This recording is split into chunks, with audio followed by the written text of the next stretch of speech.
Ya le estaban esperando, ya está aquí nuestro médico especialista en geriatría, René de la Mar. Apunten el teléfono del programa 902-090-246, ya pueden empezar a llamarnos para hacer su consulta con nuestro doctor. Hoy hablamos de la enfermedad en el envejecimiento. Esto va a dar para mucho. René, bienvenido. Muy buenas tardes, muchas gracias. ¿Por qué esta diferenciación entre los adultos y los jóvenes. mayores, adultos jóvenes y mayores? Sí, porque cuando hablamos de que se presenta una enfermedad en un organismo envejecido, tiene unas características en ocasiones muy diferentes a lo que sucede en un adulto joven.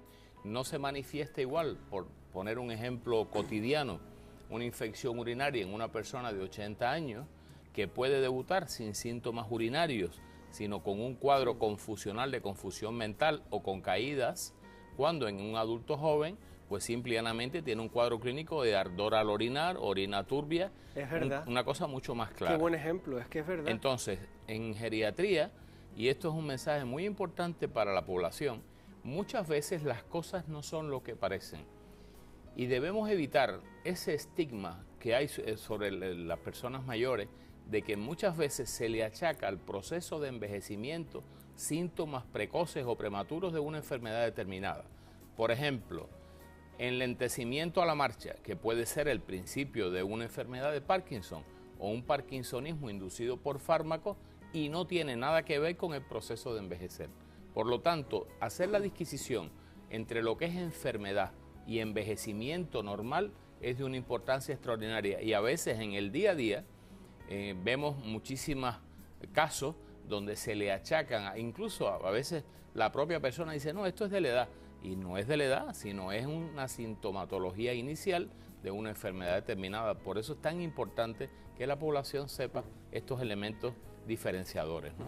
Y aparte de la lógica edad, ¿por qué afecta más a los mayores, a las personas ancianas, que a los adultos determinadas enfermedades? Sí, porque la forma de presentación y la evolución de la enfermedad es totalmente diferente. Hay un viejo adagio, por decir de alguna manera, que usamos mucho en geriatría y en la terminología geriátrica, que la enfermedad tiene tendencia a la cronicidad.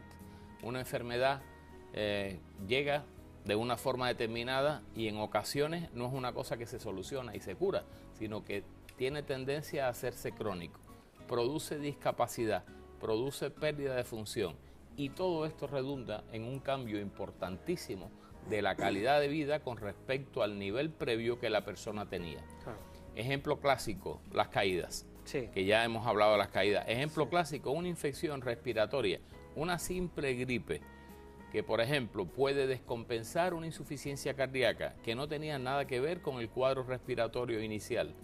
De ahí la importancia de identificar los síntomas cuanto antes mejor para recibir un tratamiento adecuado, porque a veces las cosas, muchas veces en geriatría, no son lo que parecen ser. A veces pueden ser reacciones adversas a determinados fármacos que la persona está tomando, o pueden producirse una serie de fenómenos pudiéramos entrecomillar, enmascarados, y que identificarlos y tratarlos adecuadamente es la solución que le devuelve a esa persona su calidad de vida. Vamos a escuchar, si te parece, René, a Teresa, que ha llamado al teléfono del programa. Hola, Teresa, bienvenida. Hola, muy buenos días, señor. Teresa, ¿cuál es tu pregunta para el doctor? Mira, mi pregunta es, yo tengo un paciente en mi casa y está tomando quepra. Y cada día el progreso, no le veo mucho progreso, le veo peor, también será por la edad, ¿no? Pero yo lo que quisiera saber es si el doctor me dice si la quepra es una medicina para largo plazo o periodos cortos, porque ya él lleva tomándolo hace 3 años. ¿Y qué edad tiene? 76 años. Muy bien. Muchas gracias por llamar, Teresa. Ya le responde el doctor. Muchísimas gracias. Sí, bueno, Teresa, buenas tardes. Yo creo que es una magnífica pregunta. El quepra es un fármaco antiepiléptico que se utiliza en tratamientos crónicos. Respondiendo concretamente a su pregunta, no tiene nada que ver el tiempo que su esposo lleva tomándolo, porque ese tipo de fármacos se utiliza en tratamientos prolongados. Aquí lo importante es si su esposo, al margen del problema de base que tiene, se le han añadido otra serie de problemas que, por ejemplo, le están produciendo discapacidad, pérdida de función y a lo mejor es un problema aún no diagnosticado. Por lo tanto, si la evolución es tórpida y lleva ese tiempo tomando el fármaco, lo ideal es que sea sometido a una nueva valoración por su médico por si hay que detectar algún proceso oculto que aún no se conoce y que esté justificando esa mala evolución que tiene en estos momentos. ¿Porque 3 años es demasiado tiempo para este medicamento? No, no necesariamente. Este tipo de fármacos antiepilépticos por lo general se toma incluso de forma crónica. Por eso no tiene por qué tener una causa-efecto la situación con el tema del fármaco.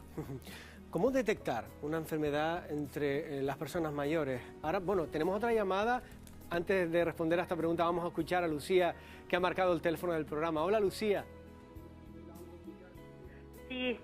Hola, Lucía. Te vamos a pedir que bajes un poco el volumen de la tele para que te escuchemos bien. Sí. Sí. Mira, yo quería preguntarte, porque anoche estaba mi edad son 60 años ahora mismo. Sí. Y estaba anoche durmiendo. Estaba durmiendo y me desperté con un dolor muy fuerte en el pecho. Y me cogía por el brazo todo para abajo. Y entonces... ¿Se ha preocupado? No sé, sí, me levanté, caminé un poquito y me espabilé un poco, pero hoy he estado desganada y sin ganas de apetito ni... Igual es por el susto, pero bueno, vamos a ver lo que le responde el doctor, a ver si esto es normal. Usted me dijo que tenía de años... 60 años. 60 años. Bueno, ya le responde en directo el doctor, gracias. Sí, el dolor es, mira, el dolor es en el lado izquierdo, el lado debajo izquierdo, del pecho. Debajo del pecho. Muchas gracias, Lucía. Bueno, gracias a Dios. Un abrazo. Vale, muchas gracias. Buenas tardes. Todo tipo de dolor torácico, aunque nos parezca que no es de causa cardiológica, debes precisar una valoración en un servicio de urgencia. ¿Por qué? Porque un dolor torácico con irradiación a miembro superior, lo primero que hay que descartar que sea una cardiopatía isquémica. Eso es fundamental y eso solo se puede hacer en un servicio de urgencia con una valoración médica que le haga un electro, que le haga enzimas o que le haga otro tipo de pruebas que considere oportuno en función del cuadro clínico. Si bien es cierto que puede haber otras muchas causas de dolor torácico que pueden empezar desde una hernia de hiato, gases, osteocondritis, que es inflamación del cartílago que une las costillas con el esternón, una neuritis intercostal, dolor por artrosis.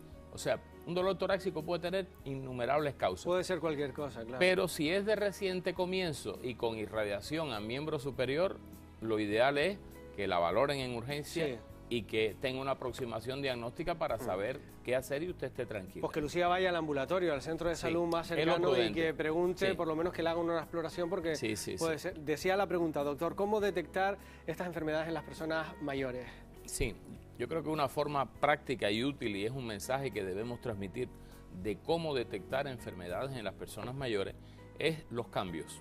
O sea, cuando una persona deja de realizar las actividades que realizaba habitualmente, incluso en cosas muy sutiles, como que deja de caminar, pierde el lenguaje, tiene episodios de confusión, sufre caídas, tiene cualquier tipo de trastorno, eso tenemos que valorarlo y ponerle nombre y apellido a lo que está justificando el cambio en su situación basal normal. Pues ahí está ese mensaje y ese consejo importante que siempre nos da René de la Mar, médico especialista en geriatría. Gracias, René. A ustedes. Hasta la próxima semana. Buenas tardes.